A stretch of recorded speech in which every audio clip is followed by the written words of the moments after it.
রিতম, আমি তোমাকে খুব খুব খুব ভালোবাসি। প্লিজ প্লিজ আবার ওই বাড়িতে ফিরে চলো। তোমাকে ছাড়া আমি থাকতে পারছি না। আর ওই বাড়িতে তুমি ছাড়া আমার বড্ড ফাঁকা ফাঁকা লাগে। তুমি চলো প্লিজ। ফুলঝুরি, আমিও তোমাকে ছাড়া আর থাকতে পারছি না। তুমি কষ্ট পেও না। আমি যত দ্রুত সম্ভব মঞ্জুরি ভিলায় তোমার কাছে ফিরে যাব। আবার আমরা একসঙ্গে থাকতে শুরু করব। তুমি দেখো। রিতম, তুমি কার সঙ্গে কথা বলছো? এখানে আমি আর তুমি ছাড়া তো আর কেউ নেই। না না, কারোর সঙ্গে নয় মেশামশাই। এর মধ্যে একটা লাল রঙের মাদুলি আছে। আপনি বাড়ি গিয়ে রিতমকে স্নান করিয়ে শুদ্ধ করে এই মাদুলিটা ওর হাতে বেঁধে দেবেন। আশা করি ওই পিশাচিনী আজ রাতে ওর কোনো ক্ষতি করতে পারবে না।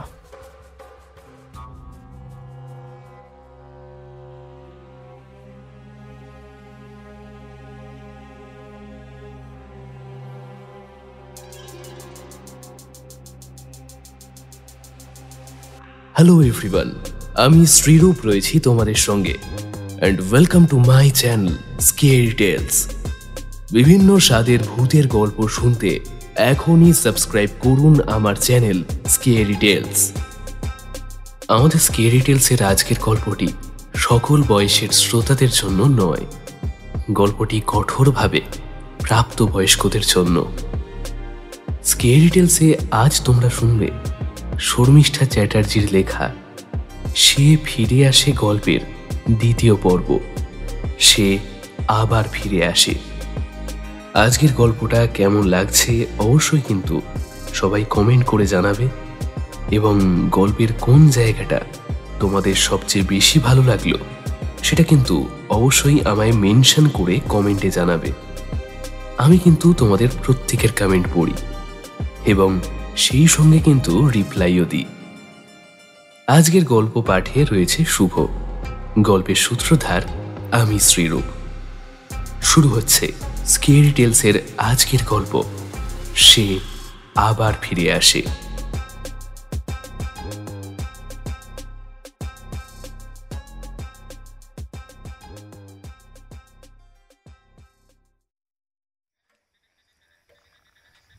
রিতম, এই রিতম, ওঠো।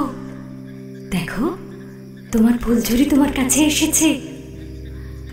মাঝরাতে হঠাৎ একটা ফ্যাসফ্যাসানি গলার আওয়াজে ও অনাবৃত বুকের ওপর একটা কোমল ঠান্ডা হাতের স্পর্শ পেতেই রিতমের ঘুমটা ভেঙে যায়। ঘুমটা ভেঙে যেতেই রিতম বিছানায় শুয়ে চোখ মেলে তাকিয়ে দেখে তার পায়ের সামনে ফুলঝুরি বসে আছে, আর তার দিকে তাকিয়ে মিষ্টিভাবে হাসছে ঠিকই, কিন্তু ফুলঝুরির পুরো শরীর থেকে একটা অদ্ভুত লাল আলো প্রতিফলিত হচ্ছে, ও সেই লাল আলো সারা ঘরময় ছড়িয়ে পড়েছে। পুরো অন্ধকার ঘরটা অদ্ভুতভাবে আলোকিত হয়ে রয়েছে। এছাড়া রিতম আরও একটা জিনিস লক্ষ্য করল, ফুলঝুরির শরীর থেকে এমন একটা সুগন্ধ বেরোচ্ছে যা রিতমের মন ও শরীরের প্রত্যেকটা স্নায়ু শিরা মাতাল করে তুলছে। রিতম তার পায়ের কাছে ফুলঝুরিকে বসে থাকতে দেখে আর তার দিকে তাকিয়ে মিষ্টিভাবে হাসতে দেখে ভয়ে ধড়ফড় করে উঠে বসে, আর ভয়ার্ত কাঁপা কাঁপা গলায় বলে ওঠে ফুলঝুরির উদ্দেশ্যে,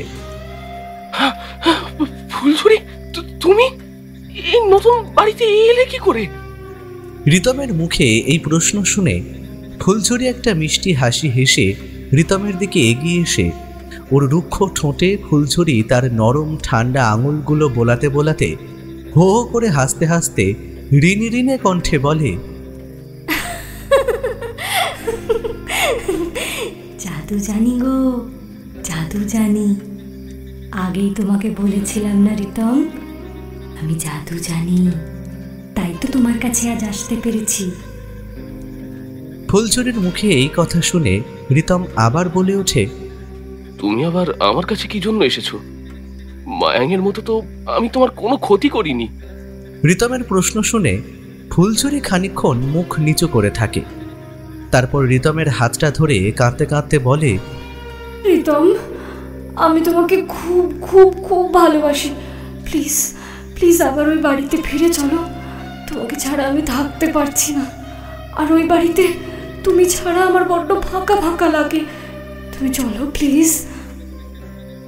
ফুলঝুরি রিতমকে এই কথা বলে জড়িয়ে ধরতেই রিতমও মন্ত্রমুগ্ধের মতো ফুলঝুরিকে জড়িয়ে ধরে সব ভুলে গিয়ে ফুলঝুরি যে মায়াবিনী, কুহুকিনী, পিশাচিনী সে কথা তখন তার মাথায় থাকে না একদম।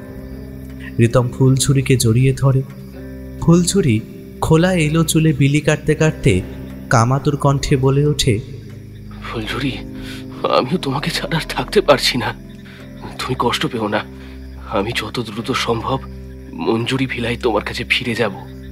আবার আমরা একসঙ্গে থাকতে শুরু করব, তুমি দেখো। রিতম ফুলঝুরিকে এই কথা বলে ধীরে ধীরে ফুলঝুরিকে নিজের বিছানায় শুইয়ে দিয়ে তার পরন থেকে প্রত্যেকটা পোশাক ধীরে ধীরে অনাবৃত করে দেয়।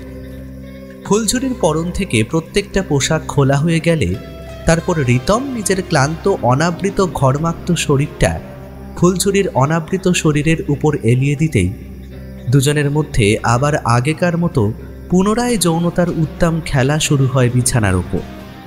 রিতম কামাতুর কণ্ঠে বলে, কতদিন পর ফুলঝুরি তোমার এই নরম শরীরের স্বাদ আমি পাচ্ছি। আজ আর তোমাকে ছাড়ছি না। আমার শরীরের খিদে পুরো মিটিয়ে তবে আমি তোমাকে মুক্তি দেব।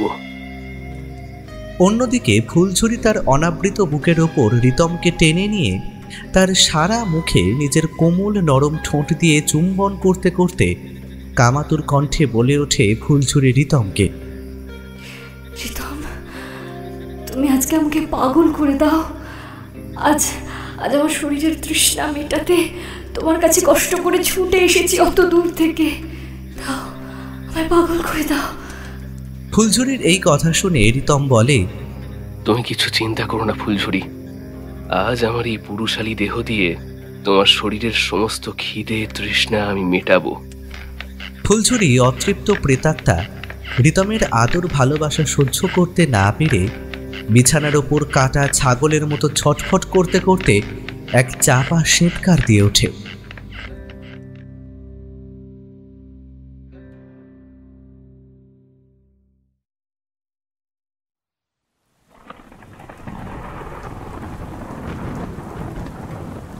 হঠাৎ মাঝরাতে রিতমের মুখ চোখে বেশ কয়েক ফোঁটা ঠান্ডা জলের স্পর্শ পেতেই তার ঘুমটা ভেঙে যায়। ঘুমটা ভেঙে যেতেই সে ধরফর করে বিছানার উপরে উঠে বসে উপরের দিকে তাকিয়ে দেখে সে যে নতুন বাড়িটায় ভাড়া এসেছে এবং সে ওই ভাড়া বাড়িতে যে ঘরে থাকছে সেই ঘরে সিলিং ভেঙে বৃষ্টির জল চুইয়ে চুইয়ে বিছানার উপর আর তার গায়ে পড়ছে। মাঝরাতে ঘরের সিলিং ফেটে বৃষ্টির জল চুইয়ে চুইয়ে ঘরের মধ্যে পড়তে দেখে রিতম বিরক্তি কণ্ঠে বলে ওঠে, ইস, এত টাকা দিয়ে ঘর ভাড়া নিলাম সেই দিন, আর এখন দেখো ঘরের এই জীর্ণ অবস্থা। বাড়ির মালিক কি ঘর ভাড়া দেওয়ার আগে ঘরগুলো সারাই করে না? এখন সারা রাত এই ঘরে কাটাবো কি করে? বৃষ্টির জল যা চুঁয়ে চুঁয়ে ঘরের মধ্যে পড়ছে তা নিয়ে সারা রাত আমার পক্ষে এই ঘরে কাটানো অসম্ভব। না না, কালই কিছু একটা এর ব্যবস্থা করতে হবে। আমার পক্ষে এই ভাঙা ঘরে থাকা অসম্ভব। এই কথা বলে রিতম বিছানা ছেড়ে উঠে ঘরের দরজা খুলে বারান্দায় বেরিয়ে আসে। আর বারান্দার এক কোণায় একটা সোফা ছিল। সেই সোফার উপরে বসতে বসতে বলে, আজ মনে হয় এই বারান্দার সোফার উপর ঘুমিয়েই কাটাতে হবে। ঘরের যা অবস্থা, মনে হয় না আমি ওই ঘরে আর রাতে থাকতে পারবো। এই কথা বলে রিতম যেই সোফার উপরে শুতে যাবে অমনি তার মনে পড়ে যায় কিছুক্ষণ আগে ঘুমের মধ্যে সেই স্বপ্নের কথা। সেই স্বপ্নের কথা রিতমের মনে পড়তেই রিতমের সারা শরীরটা ভয় কেমন শিউরে উঠল।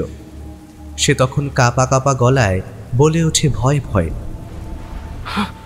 ওই অভিশপ্ত বাড়ি তো ছেড়ে চলে এসেছি প্রায় 1.5 মাস হলো। তাহলে আজ হঠাৎ ফুলঝুরির স্বপ্ন আমি দেখলাম কেন? ও কি আমার স্বপ্নে এসে কিছু বলতে চাইছে? রিতম যখন বৃষ্টির রাতে একাকী অন্ধকার বারান্দায় সোফায় বসে এই কথাগুলো যখন ভাবছিল মনে মনে, ঠিক সেই সময় রিতমের কানের কাছে কে যেন হিস হিসে মেয়েলি গলায় বলে ওঠে, রিতম, আমি ফুলঝুরি বলছি। তুমি আমাকে ভালোবাসো না? আমি আমি আমি বসে আছি, তুমি আমার কাছে ফিরে আসবে না? আমি তোমার পথ চেয়ে বসে আছি কবে থেকে। ফাঁকা অন্ধকার বারান্দা থেকে একটা মেয়েলি কণ্ঠে এই কথাগুলো শুনে রিতমের বুকটা ভয়ের সঙ্গে সঙ্গে ধড়াস করে ওঠে। রিতম সোফা ছেড়ে উঠে দাঁড়িয়ে ফাঁকা অন্ধকার বারান্দার এই দিক ওই দিক তাকিয়ে বলে ওঠে কাঁপা কাঁপা গলায়, ফুলঝুরি, তুমি? ফুলঝুরির গলা পেলাম বলে মনে হলো, কিন্তু ওইখানে কি করে আসবে? ও তো... এই কথা বলে রিতম দুহাত দিয়ে তার মাথার চুল খামচে ধরে সোফার উপরে বসে পড়ে। বলে, সেই তখন থেকে কি যে আমার সঙ্গে হচ্ছে, আমার সঙ্গে এটা সত্যি সত্যি ঘটছে নাকি আমার মনের হ্যালুসিনেশন? না না না না, সত্যি কি করে হবে? হে নির্ঘাত আমার মনের হ্যালুসিনেশন হবে। এরপর রিতমের এইসব কথা ভাবতে ভাবতে মাথাটা যন্ত্রণায় ধরে আসছিল বলে সে আর বেশি কিছু চিন্তা না করে সব চিন্তা দূরে ঠেলে দিয়ে সোফার উপরে শুয়ে পড়ে আর চোখ বন্ধ করে ঘুমানোর চেষ্টা করতে থাকে। কিন্তু কিছু একটা চাপা অস্বস্তিতে যেন রিতমের কিছুতেই ঘুম আসে না। তার শুধু ঘুমের মধ্যে মনে হতে থাকে অদৃশ্য কেউ যেন তার সোফাটাকে প্রদক্ষিণ করে ঘুরে বেড়াচ্ছে, আর মাঝে মাঝে কানের কাছে এসে ফিসফিস করে বলছে, রিতম, রিতম, আমি যে আর অপেক্ষা করতে পারছি না। এসো এসো এসো এসো, আমার কাছে এসো, এসো, আমার কাছে এসো, রিতম, রিতম, আমার কাছে এসো, এসো, আসো বলছি, আসো আসো আসো, আমার কাছে এসো, এসো এসো, আরো আরো আরো। রিতম ঘুমের মধ্যে অনুভব করলো তাকে ঘিরে যে অদৃশ্য ব্যক্তি ঘুরে বেড়াচ্ছে তার শরীর থেকে যেন একটা সুমিষ্টি গন্ধ রিতমের নাকে সমানে ভেসে আসতে লাগলো।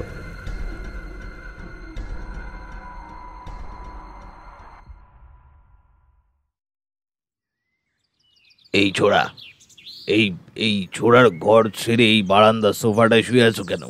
কি হলো তোমার? সাত সকালে কানে একটা বাজখাই গলা ভেসে আসতে রিতমের ঘুমটা ভেঙে যায়।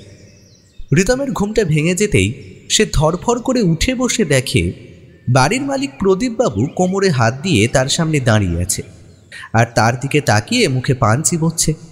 রিতমকে ধরফর করে উঠতে দেখে আবার প্রদীপবাবু রিতমকে প্রশ্ন করে উঠে মুখে পান চিবোতে চিবোতে, কি হলো রিতম, তুমি ঘর ছেড়ে বারান্দায় শুয়ে আছো কেন? কি হয়েছে? প্রদীপবাবুর প্রশ্ন শুনে রিতম সোফা ছেড়ে উঠে বলে, আসলে কাকাবাবু, গতকাল রাতে খুব ঝড় বৃষ্টি হওয়ার জন্য আমার ঘরের সিলিংটা ভেঙে পড়েছিল, আর সেখান থেকে চুঁইয়ে চুঁইয়ে বৃষ্টির জলও বিছানার ওপর পড়ছিল। আমি তাই ঘরে থাকতে না পেরে বাধ্য হয়েই ঘরের বাইরে বেরিয়ে এসেছি, আর সারা রাত এই বারান্দার সোফার ওপর ঘুমিয়েছি। রিতমের মুখে এই কথা শুনে প্রদীপবাবু বলে ওঠে, ও এই ব্যাপার। তা ঘরের আর অন্য কোথাও তো সিলিং ভেঙে পড়েনি, তা সেখানে থাকতে পারতে। এই ঝড় বৃষ্টির রাতে বাইরে না কাটাতেও পারতে। সে যাই হোক, তোমার ব্যাপার, তুমি কি করবে না করবে সে ব্যাপারে আমি বলার কে? এই কথা বলে প্রদীপবাবু পেছন ঘুরে যেতেই অমনি রিতম তাকে বলে, কাকাবাবু, একটা কথা বলবো, যদি কিছু মনে না করেন। পেছন থেকে রিতমের এই প্রশ্ন শুনে প্রদীপবাবু রিতমের সামনে ফিরে বলে, কি কথা, তাড়াতাড়ি বলে ভালো দেখিনি, আমার ওইদিকে অনেক কাজ পড়ে রয়েছে যে। প্রদীপবাবুর এই কথা শুনে রিতম বলে, কাকাবাবু, আমার ঘরের সিলিংটা তো অর্ধেক ভেঙে গেছে। আপনি যদি আমার ঘরের সিলিংটা ঠিক করিয়ে দেন তাহলে খুব ভালো হয়। তা না হলে এই বর্ষার দিনে যে ও ঘরে থাকতে খুব অসুবিধা হবে। রিতমের মুখে এই কথা শুনে প্রদীপবাবু রেগে যায়। তারপর ঝাঁঝালো গলায় বলে ওঠে, ঘরে সিলিং ফিলিং আমি সারাতে পারবো না, আমার অত টাকা পয়সা নেই। পারলে তুমি করে নাও, আর যদি না পোষায় তাহলে তুমি এই বাড়ি ছেড়ে চলে যেতে পারো। প্রদীপবাবুর মুখে এই ঝাঁঝালো কথাবার্তাগুলো রিতমের কিছু বলল না শুনে শুধুই চুপ করে রইল। এরপর বেশ 2-3 দিন ধরে কাজের ফাঁকে রিতম ভাড়া থাকার জন্য আরও কয়েকটা নতুন বাড়ি খোঁজে ঠিকই, কিন্তু নতুন বাড়িগুলোর ভাড়াটা এতটাই বেশি ছিল বলে রিতমের ঠিক পোষায় না। আর অন্যদিকে সে যে বাড়িটায় ভাড়া থাকতো সেই ঘরটা দিনকে দিন অবস্থা খারাপের দিকেই যাচ্ছিল। তাই সে খানিকটা বাধ্য হয়ে মনে মনে ঠিক করে সে আবার মঞ্জুরি ভিলায় গিয়ে ভাড়া নেবে।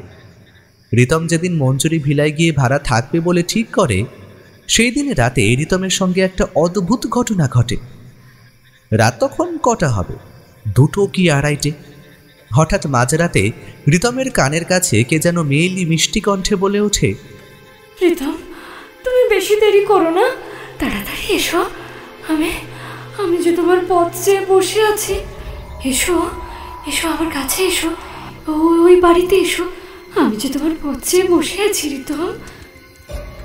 মাঝরাতে হঠাৎ করেই রিতমের কানের কাছে রিনে রিনে মেইলি কণ্ঠে কথাগুলো ভেসে আসতেই রিতমের ঘুমটা ভেঙে যায়। রিতমের ঘুমটা ভেঙে যেতেই সে ধরফর করে উঠে বসে ভয়ার্ত কাঁপা কাঁপা গলায় বলে ওঠে,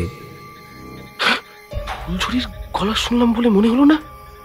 ও কি সত্যি সত্যি এসেছিল, নাকি এটা আমার মনের হ্যালুসিনেশন?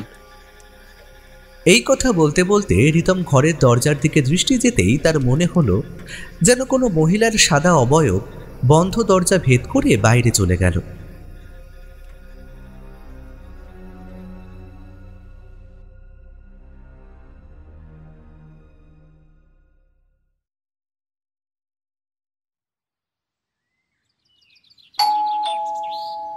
দোতলার নিজের ঘরে বসে তন্ময়বাবু খবরের কাগজ পড়ছিল। হঠাৎ সাত সকালে নিচ থেকে কলিং বেলের আওয়াজ কানে ভেসে আসতেই তন্ময়বাবু মুখ থেকে খবরের কাগজটা সরিয়ে বলে ওঠে, এই 7 সকালবেলায় বাড়িতে আবার কে এলো? লক্ষণ তো বাজারে গেছে, ও তো তাড়াতাড়ি বাজার থেকে ফিরবে না। ওপরে ফিরতে ফিরতে সে 10:30 কি 11টা। তাহলে এখন আবার কে এলো? তন্ময়বাবু এই কথা বলে তার হাতের খবরের কাগজটা চেয়ারের পাশে টেবিলের উপরে রেখে নিজের ঘর ছেড়ে বেরিয়ে সিঁড়ি দিয়ে নিচে নেমে একতলার সদর দরজা খুলতেই দেখে সদর দরজার সামনে হাসি হাসি মুখে তার পুরনো ভাড়াটে রিতম দাঁড়িয়ে আছে। রিতমকে বাড়ির সদর দরজার সামনে দাঁড়িয়ে থাকতে দেখে তন্ময়বাবু হাসি মুখে জিজ্ঞেস করে, কি হলো রিতম, তুমি 7 সকালে আমার বাড়িতে? কি ব্যাপার, ভালো আছো তো তুমি? তন্ময়বাবুর মুখে এই প্রশ্ন শুনে রিতম বাড়ির ভেতরে না ঢুকে সদর দরজার সামনে দাঁড়িয়ে তন্ময়বাবুকে প্রণাম করতে করতে বলে, আমি ভালোই আছি মেসমশাই, কিন্তু একটা সমস্যায় পড়ে আপনার কাছে আমি আসতে বাধ্য হয়েছি। রিতম, তুমি এমন কি সমস্যায় পড়েছো যে আমার কাছে তুমি 7 সকালে ছুটে এলে? তন্ময়বাবুর প্রশ্ন শুনে রিতম বলে, আসলে মেসমশাই, আমি বর্তমানে যে বাড়িটায় যে ঘরে ভাড়া আছি না, গত 2 দিন আগে বৃষ্টির জন্য ওই ঘরের একটা দিকের সিলিং ভেঙে পড়েছে, আর সেই ভাঙা সিলিংয়ের ফাঁক দিয়ে ঘরের ভেতর জলও পড়ছে। এই কথা আমি বাড়ির মালিক প্রদীপবাবুকে জানাই ঠিকই, কিন্তু উনি ঘর সারাই করতে কিছুতেই রাজি নন। এছাড়া আমি যে বাড়িতে থাকি সেই বাড়ির আশেপাশেও ওই তল্লাটে নতুন বাড়ি ভাড়ার জন্য খোঁজ নিয়েছিলাম, কিন্তু বাড়িগুলোর এত বেশি ভাড়া যে খানিকটা বাধ্য হয়েই আমি আপনার কাছে এসেছি। আপনার বাড়ির একতলায় কি কোনো ঘর এখনো পর্যন্ত খালি আছে আমাকে বাড়ি ভাড়া দেওয়ার জন্য? রিতমের মুখে এই কথা শুনে তন্ময়বাবু খানিকক্ষণ রিতমের মুখের দিকে এক রহস্য ভরা দৃষ্টিতে চেয়ে থাকে। তারপর নীরবতা ভেঙে বলে ওঠে, হ্যাঁ, এখনো পর্যন্ত ঘর খালি আছে। আচ্ছা ঠিক আছে, আমার কোনো আপত্তি নেই তোমাকে ঘর ভাড়া দিতে, কিন্তু তুমি তো সব জানো, এবার তুমি তোমার নিজের দায়িত্বে এই বাড়িতে থাকবে। এরপর যদি তোমার কিছু হয় আমাকে কিন্তু দায়ী করবে না। তন্ময়বাবুর মুখ থেকে সব কথা শুনে রিতম বলে ওঠে, না না মেসমশাই, আপনাকে দায়ী করব না, আপনি একদম নিশ্চিন্তে থাকুন। আমি আমার নিজের দায়িত্বে এই বাড়িতে থাকছি, আপনাকে কথা দিচ্ছি। রিতমের এই কথা শুনে তন্ময়বাবু বলে, আসো, ভিতরে আসো। তন্ময়বাবুর কথা অনুযায়ী রিতম তন্ময়বাবুর বাড়ির অন্দরে পা রাখতেই তার সঙ্গে সঙ্গে মনে হলো অদৃশ্য 2টো ঠান্ডা হাত এসে অদৃশ্য কেউ যেন তাকে পেছন দিক থেকে জড়িয়ে ধরে কানের কাছে মুখ এনে ফিসফিস করে বলে উঠল,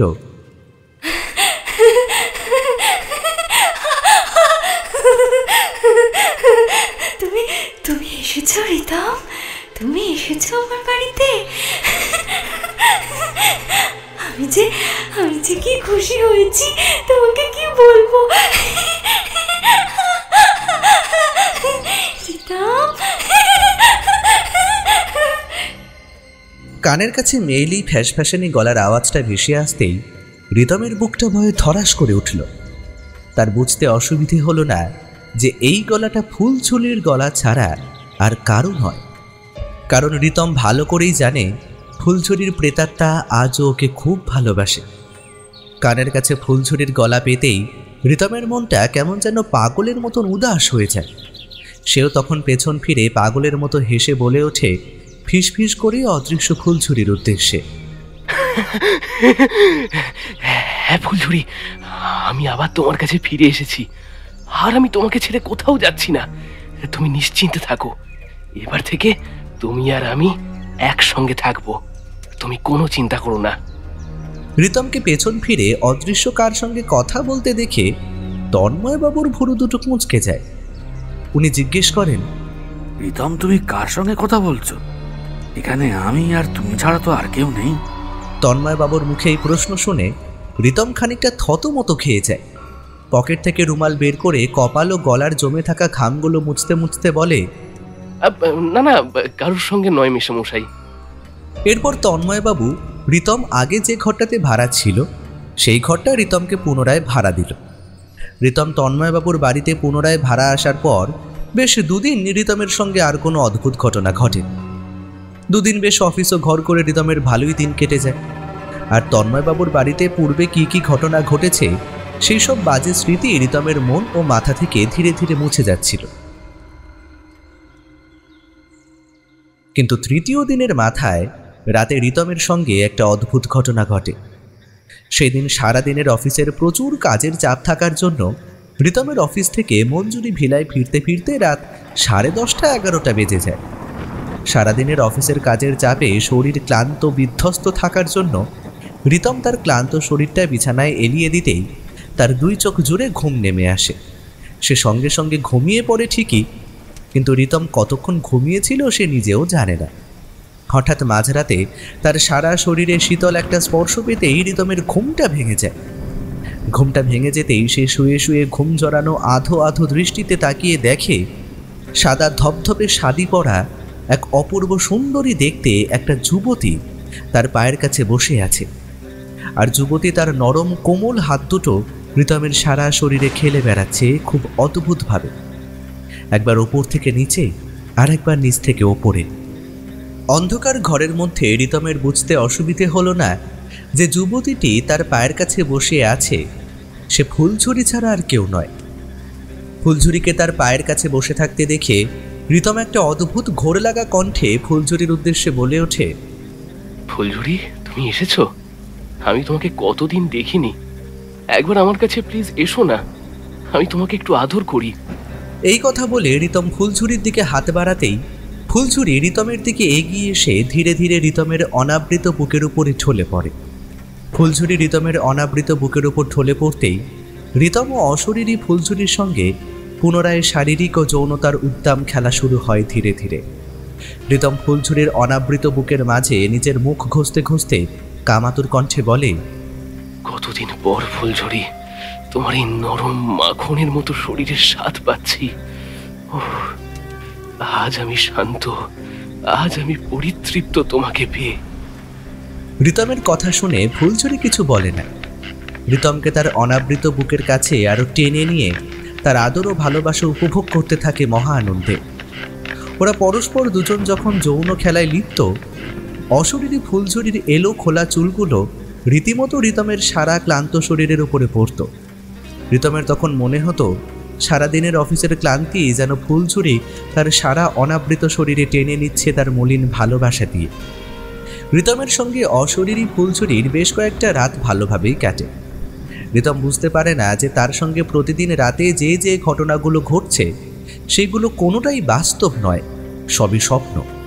সে প্রতিদিন ঘুমের স্বপ্নের মধ্যে অশরীরী ফুলঝুরির সঙ্গে শারীরিক সম্পর্ক স্থাপন করছে, আর তাকে প্রেমিকা ও স্ত্রীর মতো করে ভালোবাসছে প্রতিদিন রাতে। এক রাত যদি রিতম ফুলঝুরিকে ঘুমের মধ্যে না দেখতে পেত, সে ঘুমের মধ্যে ফুলঝুরির নাম ধরে ধরে ডাকত সারা রাত ধরে, আর পাগলের মতো ছটফট করত। ফুলঝুরি, তুমি আমার কাছে আর আসবে না? আমার এই করুণ ভালোবাসার ডাকে তুমি সাড়া দেবে না? আমাকে আর আদর করবে না?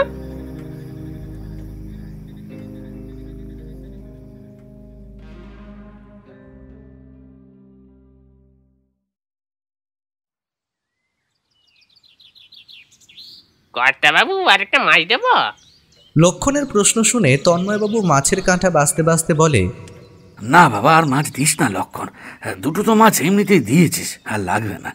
যা, তুই আর দেরি করিস না, গিয়ে খেয়ে না দেখিনি। তন্ময়বাবুর নির্দেশ শুনে লক্ষণ বলে ওঠে, কর্তাবাবু, আপনার সঙ্গে না কিছু কথা আছে, ওই রীতম দাদাবাবুকে নিয়ে।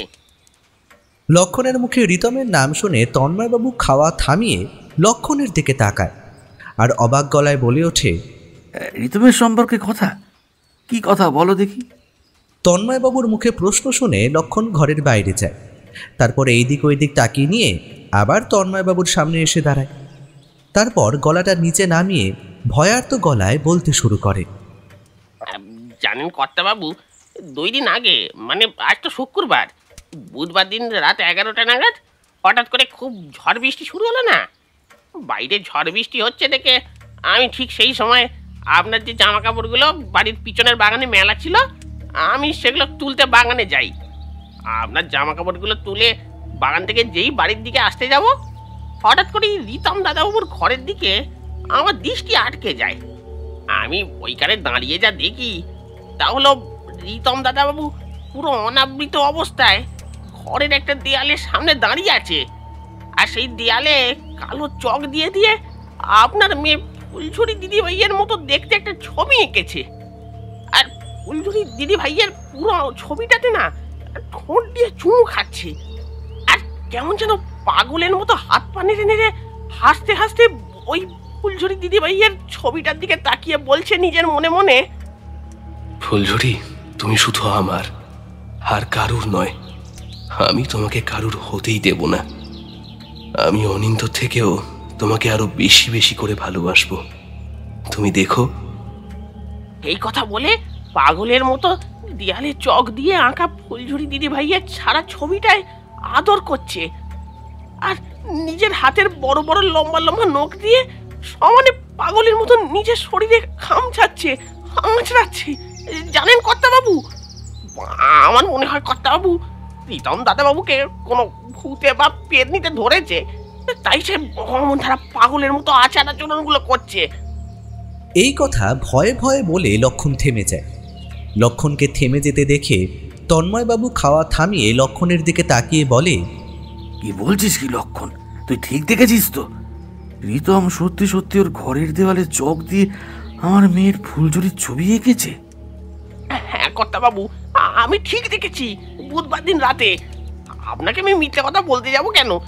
এই বিষয়ে আপনার যদি আমার কথা বিশ্বাস না হয়, আপনি নিজে আমার সাথে চুপি চুপি বাগানে গিয়ে রীতম দাদাবাবুর ঘরের জানলা দিয়ে উঁকি মেরে দেখবেন, চলুন। আমি আপনাকে সত্যি বলছি না মিথ্যে বলছি, তখনই আপনি বুঝতে পারবেন। লক্ষণের কথা শুনে তন্ময়বাবু লক্ষণের দিকে তাকিয়ে চিন্তিত গলায় বলে ওঠে, লক্ষণ যেদিন থেকে রীতম এই বাড়িতে এসেছে, আমি জানতাম ও এমনি এমনি আমার বাড়িতে ভাড়া আসেনি। কিছুর একটা টানে ও এই বাড়িতে ভাড়া এসেছে। আর আজ যা যা ঘটনা তোর মুখে শুনলাম, আমার মনে হচ্ছে আমার মেয়ের ফুলঝুরির অতিরিক্ত প্রেতাত্মা ওকে কোনোভাবে বশ করে নিয়েছে বলে তাই রীতম ফুলঝুরির টানে আবার এই বাড়িতে ভাড়া এসেছে আর অমন ধারা পাগলের মতো আচার আচরণ করছে। তন্ময়বাবুর মুখে এই কথা শুনে লক্ষণ বেশ ভয়ার্ত কাঁপা কাঁপা গলায় বলে ওঠে, কর্তাবাবু, তাহলে এখন উপায় কি? ফুলঝুরি দিদি ভাইয়ের প্রেতাত্মার হাত থেকে রীতম দাদাবাবুকে কোনোদিনও মুক্তি পাবে না। লক্ষণের কথা শেষ হওয়া মাত্র ঘরের বাইরে থেকে একটা গলার আওয়াজ শোনা যায়। মেশমশাই, আসবো ভেতরে? ঘরের বাইরে থেকে রীতমের গলার আওয়াজ শুনে তন্ময়বাবু বলে ওঠে, হ্যাঁ রীতম, ভেতরে এসো। তন্ময়বাবু রীতমকে এই কথা বলতেই রীতম তন্ময়বাবুর ঘরে ঢোকে এবং রীতম ঘরে ঢুকতেই তন্ময়বাবু দেখে রীতমের হাতে একটা ছোটোখাটো জামা কাপড়ের ব্যাগ। রীতমের হাতে ছোট জামা কাপড়ের ব্যাগ দেখে তন্ময়বাবু জিজ্ঞেস করে, রীতম, তোমার হাতে জামা কাপড়ের ব্যাগ? তুমি কি কোথাও যাচ্ছ এখন? তন্ময়বাবুর প্রশ্ন শুনে রীতম তার হাতে ধরা ব্যাগের দিকে তাকিয়ে বলে, হ্যাঁ মেশমশাই, একটুখানি বাড়ি যাচ্ছি। আসলে মা সকালবেলায় ফোন করে বলল বাবার ব্যাংকে কি একটা কাজ আছে, তার জন্য নাকি আমাকে লাগবে। তাই 5 দিনের জন্য বাড়ি যাচ্ছি, আবার ফিরে আসবো, আপনি চিন্তা করবেন না। এই কথা বলে রীতম পেছন দিকে তাকিয়ে অদৃশ্য কার যেন উদ্দেশ্যে পাগলের মতো ফিসফিস করে বলে ওঠে, আমাকে যে এই বাড়িতে ফিরে আসতেই হবে, তোমার জন্য ফুলঝুরি। শেষের কথাটা রিতম আস্তে করে বললেও তন্ময়বাবু ঠিক কানে যায়। সঙ্গে সঙ্গে তন্ময়বাবু প্রশ্ন করে ওঠে, কার জন্য ফিরে আসবে তুমি রিতম এই বাড়িতে? তন্ময়বাবুর এই প্রশ্ন শুনে রিতমের মুখটা সঙ্গে সঙ্গে ভয়ে ফ্যাকাশে হয়ে যায় ঠিকই, কিন্তু সে কোনো রকম তন্ময়বাবুর এই প্রশ্নের উত্তর না দিয়ে বলে ওঠে, মেসমশাই, আমি তাহলে এবার যাই। এরপর স্টেশনে যেতে দেরি হলে আর ট্রেন পাবো না। এই কথা বলে রিতম বেশ তাড়াহুড়ো করে তন্ময়বাবুর ঘর থেকে বেরিয়ে যায়। রিতম ঘর থেকে বেরিয়ে যেতেই তন্ময়বাবু লক্ষণকে বলে ওঠে, লক্ষণ, রিতম যতক্ষণ আমার সঙ্গে কথা বলছিল তুই একটা জিনিস লক্ষ্য করেছিস রিতমের? কি জিনিস বাবু? রিতমের 2 হাত জুড়ে আর গলার কাছে লক্ষ্য করেছিলিস লম্বা লম্বা নখের আঁচড়ের দাগ? তন্ময়বাবুর মুখে এই কথা শুনে লক্ষণ বলে, হ্যাঁ বাবু, লক্ষ্য করেছি। প্রীতম দাদা বাবুর 2 হাত জুড়ে আর গলার কাছে লম্বা লম্বা নখের আঁচড়ের দাগ। আর দাগগুলো দেখে স্পষ্ট বোঝা যাচ্ছে এগুলো কোনো সাধারণ মানুষের নখের আঁচড়ের দাগ নয়, কোনো প্রেত বা পিশাচিনীর নখের আঁচড়ের দাগ। কারণ আমি সেই দিন দেখেছি প্রীতম দাদাবাবু যখন তার হাতের লম্বা লম্বা নখগুলো দিয়ে নিজের সারা শরীরে খিঁচাচ্ছিল আর আঁচড়াচ্ছিল, তখন দাদাবাবু কিন্তু নিজের মধ্যে ছিল না। মনে হচ্ছিল অদৃশ্য কেউ যেন দাদাবাবুকে দিয়ে এই কাজগুলো করাচ্ছে। লক্ষণের এই কথা শুনে তন্ময়বাবু মাথায় হাত দিয়ে চিন্তিত কণ্ঠে বলে ওঠে, একটা নিরীহ সহজ সরল ছেলে আমার বাড়িতে থাকতে এলো, সেই ছেলেটা কিনা শেষে এক পিশাচিনীর পাল্লায় পড়লো। হায় ভগবান, তুমি রিতমকে আমার মেয়ে ফুলঝুরির প্রেতাত্মার হাত থেকে রক্ষা করো। এরপর রিতম বাড়ি থেকে বেরিয়ে যেতেই তন্ময়বাবু হাত মুখ ধুয়ে লক্ষণের সঙ্গে বাড়ির পেছন দিকে যেতেই দেখে রিতমের ঘরের একটা জানলার পাল্লা খোলা। রিতমের ঘরে একটা জানলার পাল্লা খোলা দেখে লক্ষণ তন্ময়বাবুর উদ্দেশ্যে বলে, কর্তা বাবু, আমার সঙ্গে আসুন, দেখে যান আমি সত্যি কথা বলছি না মিথ্যা কথা বলছি। লক্ষণের কথা শুনে লক্ষণের পেছন পেছন তন্ময়বাবু রিতমের ঘরের জানলার সামনে এগিয়ে যায়। এগিয়ে গিয়ে রিতমের ঘরের জানলায় উঁকি মারতেই দিনের যেটুকু সূর্যের আলো রিতমের ঘরের মধ্যে প্রবেশ করেছিল সেইটুকু আলোয় বিস্ফারিত নয়নে তন্ময়বাবু দেখে রিতম যে ঘরে থাকে সেই ঘরের একটা দেওয়াল জুড়ে পুরো তার মেয়ে ফুলঝুরির খুব সুন্দর একটা ছবি আঁকা রয়েছে। আর সেই ছবির সামনে বড় বড় লাল গোলাপের তোড়া রাখা, আর সারা ঘরের সারা দেওয়াল জুড়ে ফুলঝুরির ছোট ছোট মুখ আঁকা রয়েছে। এছাড়া ঘরে লাল গোলাপের তোড়া রাখার জন্য সারা ঘরে মিষ্টি একটা ফুলের গন্ধও পাওয়া যাচ্ছে। রিতমের এই কাণ্ডকীর্তি দেখে তন্ময়বাবু চোখ গোল গোল করে লক্ষণের দিকে তাকিয়ে বলে ওঠে, আমি উপর তলাতে থাকার সত্ত্বেও রিতম যে নিচে এইরকম কাণ্ডকীর্তি করছে, আমি জানি না ও কি পাগল হয়ে গেছে সত্যি সত্যি, না ওকে প্রেত নিতে পেয়েছে, ভগবান জানে। ছেলেটাকে আমি বিপদের হাত থেকে রক্ষা করবো কি করে এখন?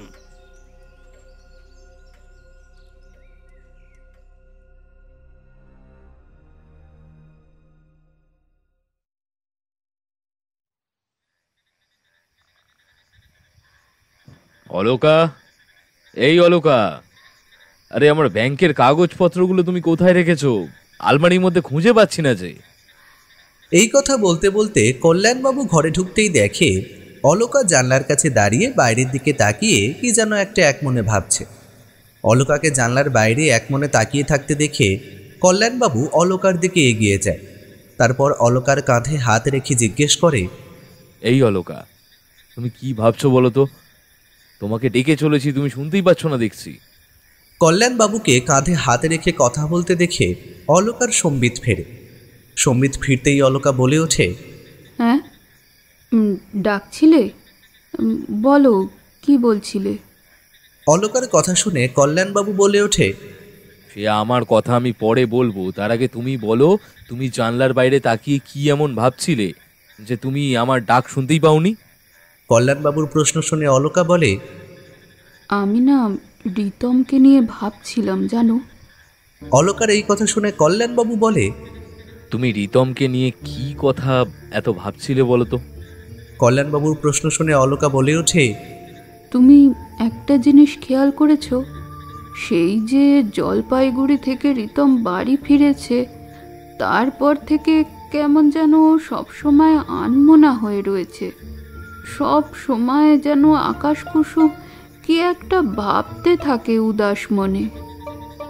অলকার কথা শুনে কল্যাণবাবু হো হো করে হেসে উঠে তারপর হাসতে হাসতে বলে,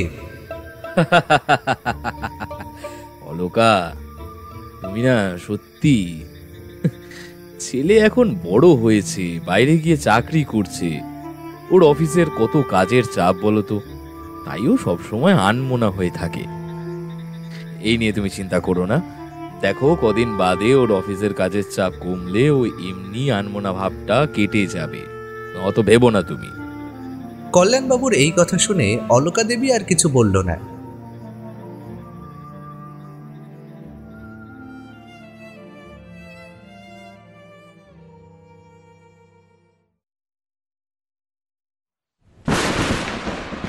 রাত তখন কটা হবে, 1:30 কি 2টো। হঠাৎ জোরে বাজ পড়ার আওয়াজে অলকার ঘুমটা ভেঙে যায়। অলকার ঘুমটা ভেঙে যেতেই সে উঠে বসে জানলার দিকে তাকিয়ে দেখে বাইরে তুমুল ঝড় বৃষ্টি শুরু হয়েছে। সেই সঙ্গে বাইরে তুমুল ঝড় বৃষ্টি হওয়ার জন্য কারেন্ট অফ হয়ে গিয়ে সারা বাড়ি অন্ধকার হয়ে গেছে। বাইরে তুমুল ঝড় বৃষ্টি উঠেছে দেখে অলকা বিছানা ছেড়ে নামতে নামতে বলে, ইস, সারা বাড়ির জানলাগুলো খোলা রয়েছে, যাই বন্ধ করে দিয়ে আসি। এরপর বন্ধ করতে দেরি হয়ে গেলে এই ঝড়ের দাপটে বাইরের ধুলো ময়লা সব ঘরের ভেতর ঢুকে সারা ঘর বাড়ি নোংরা হয়ে যাবে। তারপর তো আমাকেই সকালে উঠে সারা বাড়ি জুড়ে সেই ধুলো ময়লা পরিষ্কার করতে বসতে হবে। অলকা দেবী এই কথা বলতে বলতে বিছানা ছেড়ে উঠে টেবিলের ড্রয়ার থেকে একটা মোমবাতি বের করে সেটা জ্বালিয়ে নিয়ে বন্ধ দরজার কাছে গিয়ে দরজা খুলে ঘরের বাইরে করিডরে বেরিয়ে আসে জ্বলন্ত মোমবাতি হাতে নিয়ে। তারপর করিডরে প্রত্যেকটা খোলা জানলার দরজাগুলো যখন বন্ধ করছিল, হঠাৎ সেই সময় রিতমের ঘর থেকে অলকা দেবীর কানে রিতমের গলায় বিড়বিড় করে কিছু কথা ভেসে আসে। ফুলঝুরি, তুমি রাগ করো না প্লিজ, আমি তো কদিন বাদেই ওই বাড়িতে ফিরে যাব, বলো, আবার আমরা একসঙ্গে থাকবো। তোমার চিন্তা কিসের? আমি তোমাকে ছাড়া কোথাও কারোর কাছে যাব না।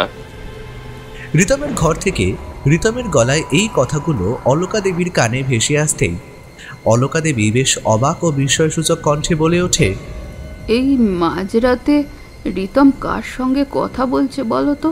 না ঘুমিয়ে একবার দেখতে হচ্ছে। অলকা দেবী এই কথা বলে জানালা বন্ধ করা ছেড়ে লম্বা সরু করিডর ধরে রিতমের ঘরের দিকে এগিয়ে যায়। তারপর রিতমের ঘরের খোলা জানলার সামনে অলকা দাঁড়াতেই যা দৃশ্য দেখে, সেই দৃশ্য দেখে অলকা দেবীর 2 চোখ বিস্ফারিত হয়ে যায়। সে বিস্ফারিত নয়নে রিতমের ঘরের খোলা জানলা দিয়ে হাতে ধরা মোমবাতির নিয়ন নরম আলোয় দেখে রিতম পুরো অনাবৃত অবস্থায় ঘরের একটা দেওয়ালের সামনে দাঁড়িয়ে আছে।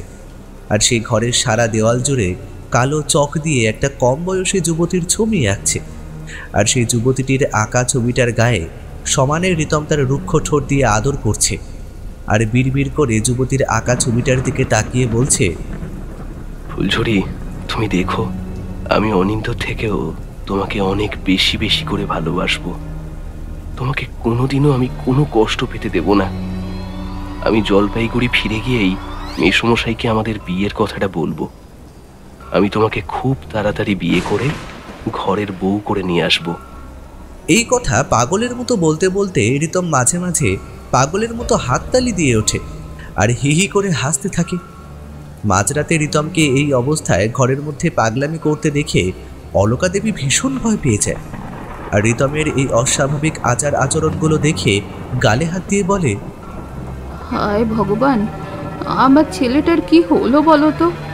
ও এমন পাগলের মতো আচার আচরণ করছে কেন? ওকে কি কোনো পিশাচ বা প্রেতে ধরলো নাকি? অলকা দেবী এই কথা বলে ও ছেলের এই অস্বাভাবিক আচার আচরণ দেখে সঙ্গে সঙ্গে রিতমের বাবার কাছে ছুটে যায় ডাকতে ডাকতে, ওগো তুমি তাড়াতাড়ি ওঠো, উঠে দেখে যাও তোমার ছেলে কেমন পাগলের মতো আচরণ করছে। অলকা দেবীর ডাক কল্যাণবাবুর কানে ভেসে আসতেই তার ঘুমটা ভেঙে যায়। ঘুমটা ভেঙে যেতেই সে ঘুমে চোখ কচলাতে কচলাতে ঘরের বাইরে বেরিয়ে আসতে আসতে হাই তুলতে তুলতে বলে, কি হয়েছে কি? রাত দুপুরে এভাবে চিৎকার চেঁচামেচি করছো কেন? কল্যাণবাবুর প্রশ্ন শুনে অলকা দেবী কাঁদতে কাঁদতে বলে, সাধে কি আর চিৎকার চেঁচামেচি করছি? তুমি আমার সঙ্গে এক্ষুনি রিতমের ঘরে চলো, গিয়ে দেখবে চলো কি কাণ্ড করছে। এই কথা বলে অলকা দেবী কল্যাণবাবুর হাত ধরে টানতে টানতে রিতমের ঘরের খোলা জানলার সামনে দাঁড় করাতেই অলকা দেবীর মতো কল্যাণবাবু বিস্ফারিত নয়নে চেয়ে দেখে ঘরের সারা দেওয়াল জুড়ে কালো চক দিয়ে একটা কম বয়সী যুবতী মেয়ের ছবি আঁকা, আর দেওয়ালে ছবি আঁকা মেয়েটির সামনে রিতম পুরো অনাবৃত অবস্থায় দাঁড়িয়ে আছে, আর দেওয়ালে আঁকা ছবির মেয়েটাকে সমানে আদর করছে, আর ছবির মেয়েটার দিকে তাকিয়ে বিড়বিড় করে পাগলের মতো হাসতে হাসতে বলছে, ফুলঝুরি, তুমি দেখো আমি অন্তর থেকেও তোমাকে আরো অনেক বেশি বেশি করে ভালোবাসবো। তোমাকে আমি কোনো কষ্ট পেতে দেব না, কোনোদিনও কোনো কষ্ট তুমি আমার জন্য পাবে না। আমি জলপাইগুড়ি ফিরে গিয়েই মেসোমশাইকে আমাদের বিয়ের কথাটা বলবো। তুমি দেখে নিও, আমি খুব তাড়াতাড়ি বিয়ে করে তোমায় আমার ঘরের বউ করে নিয়ে আসবো। দেখে নিও তুমি আমার কথা।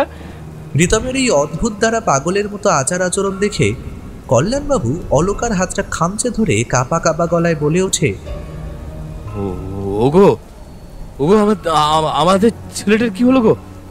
ও অমন দ্বারা পাগলের মতো আচার আচরণ করছে কেন? ওকে কি ভূতে ধরলো নাকি? জানি না গো, জানি না, বলতে পারবো না রিতমের কি হয়েছে, ও কেন এমন পাগলের মতো আচার আচরণ করছে, আমি কিচ্ছু বুঝতে পারছি না। ঘরের বাইরে দাঁড়িয়ে রিতমের মা বাবা ছেলের এই অদ্ভুত ধারা আচার আচরণ দেখে এতই কান্নাকাটি করছিল যে সেই কান্নাকাটির আওয়াজ যেন রিতমের কানেই যায় না। সে কেমন একটা অদ্ভুত ঘোরের মধ্য থেকে অদৃশ্য কার সঙ্গে যেন কথা বলে চলেছে পাগলের মতো। তার মা বাবা বাইরে দাঁড়িয়ে তার জন্য যে এত কান্নাকাটি করছে সেই দিকে তার হুঁশই নেই।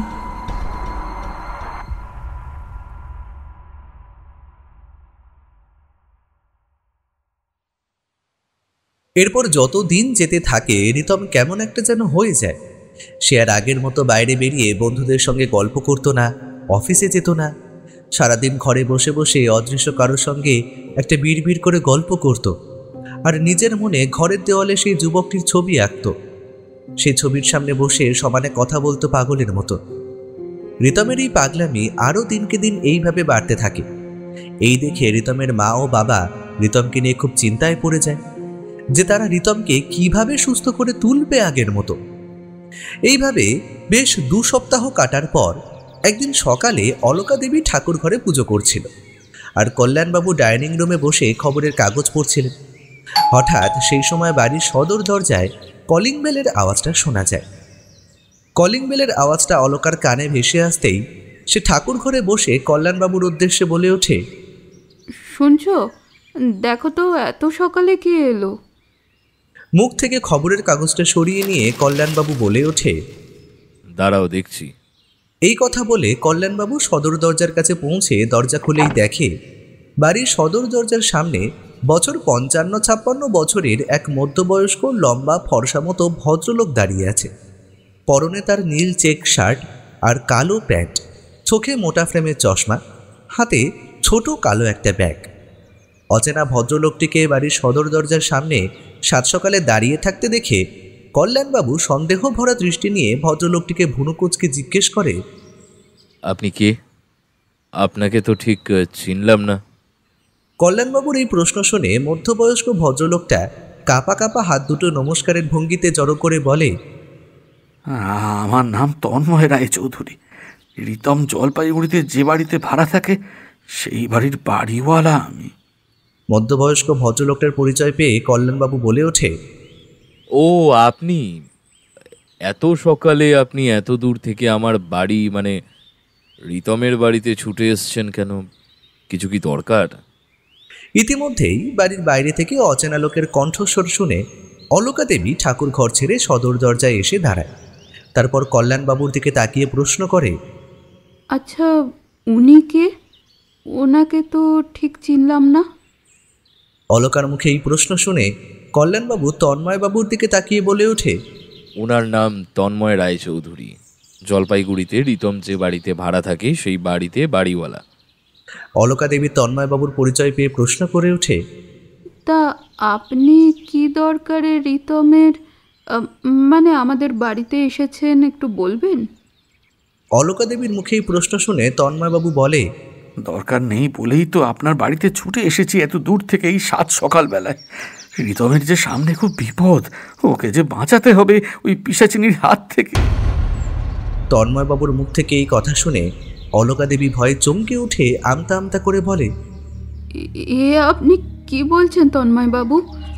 আমার ছেলে রিতম পিশাচিনীর কবলে পড়েছে, আর আমার ছেলে যে পিশাচিনীর কবলে পড়েছে এ খবর আপনি জানলেন কি করে? আপনাকে কে বলেছে? রিতম বলেছে নাকি? না, ও তো বলবে না, ও তো এখন স্বাভাবিক অবস্থাতেই নেই। অলকা দেবীর প্রশ্ন শুনে তন্ময়বাবু বলে, না, রিতম বলেনি। এই কথা বলে তন্ময়বাবু তখন রিতমের সঙ্গে পূর্বে তার বাড়িতে থাকার সময় কি কি ঘটনা ঘটেছে ও তার মেয়ে ফুলঝুরির জীবনে কি কি ঘটনা ঘটেছে, সে কিভাবে মারা গেছে, আর রিতম কিভাবে ফুলঝুরির অতৃপ্ত প্রেতাত্মার কবলে পড়ল, আর সে বর্তমানে ওই বাড়িতে থাকাকালীন কেমন অস্বাভাবিক আচার আচরণ করেছে তার অলক্ষ্যে গিয়ে এইসব ঘটনা রিতমের মা অলকা দেবী ও বাবা কল্যাণবাবুকে খুলে বলতেই তন্ময়বাবুর মুখ থেকে সব ঘটনা শুনে অলকা দেবী তো কান্নায় ভেঙে পড়ে। সে হাউ হাউ করে কাঁদতে কাঁদতে কল্যাণবাবু মানে তার স্বামীর উদ্দেশ্যে বলে ওঠে, হায় ভগবান, আমার ছেলেটার এখন কি হবে? ওকে ওই পিশাচিনীর হাত থেকে এখন কে বাঁচাবে? অলকা দেবীকে ওইভাবে কাঁদতে দেখে তন্ময়বাবু বলে, আপনি কিছু চিন্তা করবেন না অলকা দেবী, রিতম আমার ছেলের মতো, ওকে রক্ষা করার দায়িত্ব আমারও আছে। আজ শুধুমাত্র আমার বাড়িতে ভাড়া থাকতে এসে ওর এই অবস্থা হয়েছে, এর জন্য শুধুমাত্র আমি দায়ী। তন্ময়বাবুর এই কথা শুনে অলকা দেবী এবারে বেশ রেগে যায় আর বলে ওঠে, আপনার বাড়িতে গিয়েই তো আমার ছেলের সর্বনাশটা হয়েছে, আপনি আবার আমার ছেলেকে কি রক্ষা করবেন? আর আপনি বলছেন যে আমার ছেলেকে রক্ষা করবেন? এই রক্ষা করার উপায় কি আপনার জানা আছে তন্ময়বাবু? আগে আপনি আমাকে সেটা বলুন। অলকা দেবীর প্রশ্ন শুনে তন্ময়বাবু বলে, হ্যাঁ অলকা দেবী, আপনার ছেলেকে রক্ষা করার উপায় আমার জানা আছে। আপনারা তাড়াতাড়ি এক্ষুনি রিতমকে তৈরি করে নিয়ে আসুন, আমি আপনাদেরকে আর রিতমকে একটা জায়গায় নিয়ে যাব। কোথায় নিয়ে যাবেন রিতমকে? অলকা দেবীর প্রশ্ন শুনে তন্ময়বাবু গম্ভীর গলায় বলে, আপনি তান্ত্রিক রুদ্রনারায়ণ চক্রবর্তীর কথা শুনেছেন কোনোদিনও? তন্ময়বাবুর মুখে তান্ত্রিক রুদ্রনারায়ণ চক্রবর্তী নাম শুনে কল্যাণবাবু বলে ওঠে, আপনি কোন রুদ্রনারায়ণ চক্রবর্তীর নাম বলছেন, যিনি কিনা কামাখ্যা খ্যাত ও সারা জ্যোতিষ ওয়ার্ল্ড খ্যাত বড় তান্ত্রিক? সেই রুদ্র নারায়ণ তান্ত্রিকের কথা বলছেন কি? হ্যাঁ, আমি কামাখ্যা মন্দিরের খ্যাত ও আমাদের সারা জ্যোতিষ ওয়ার্ল্ড খ্যাত সেই রুদ্রনারায়ণ চক্রবর্তী তান্ত্রিকের কথাই আপনাদের বলছি। বলতে পারেন আমি ওনার শিষ্য। আপনাদের এই বিপদের দিনে উনি হয়তো আপনাদের সাহায্য করতে পারেন। তন্ময়বাবু যখন কল্যাণবাবু ও অলকা দেবীকে তান্ত্রিক রুদ্রনারায়ণের কথা বলছিল, ঠিক সেই সময় রিতম লাফাতে লাফাতে নিচে নেমে আসে একতলার বৈঠকখানার ঘরে।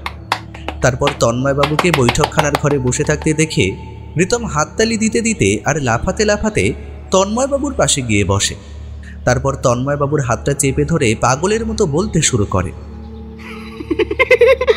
মেসমশাই মেসমশাই, একটা কথা বলবো, কিছু মনে করবেন না তো? হ্যাঁ, কি কথা বলো রিতম বাবা? তন্ময়বাবুর প্রশ্ন শুনে রিতম পাগলের মতো হাসতে হাসতে বলতে শুরু করে তখন, মেসমশাই, আপনার মেয়ে ফুলঝুরিকে না আমি খুব খুব ভালোবাসি। আমি ওকে বিয়ে করতে চাই।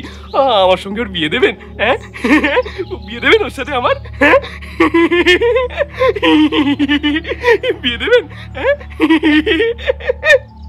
রিতমের মুখে এই কথা শুনে তন্ময়বাবু, কল্যাণবাবু ও অলকা দেবী ভয়ে চমকে ওঠে। তিনজনে একে অপরের দিকে তাকায়। রিতমের এই অবস্থা দেখে তন্ময়বাবু গম্ভীর কণ্ঠে বলে ওঠে, আপনারা তিনজন তাড়াতাড়ি তৈরি হয়ে নিন। আমি রিতমের অবস্থা খুব একটা ভালো দেখছি না। এরপর ভালো মন্দ যদি ওর কিছু একটা হয়ে যায় তাহলে আমি কিন্তু নিজেকে আর কোনোদিনও ক্ষমা করতে পারবো না।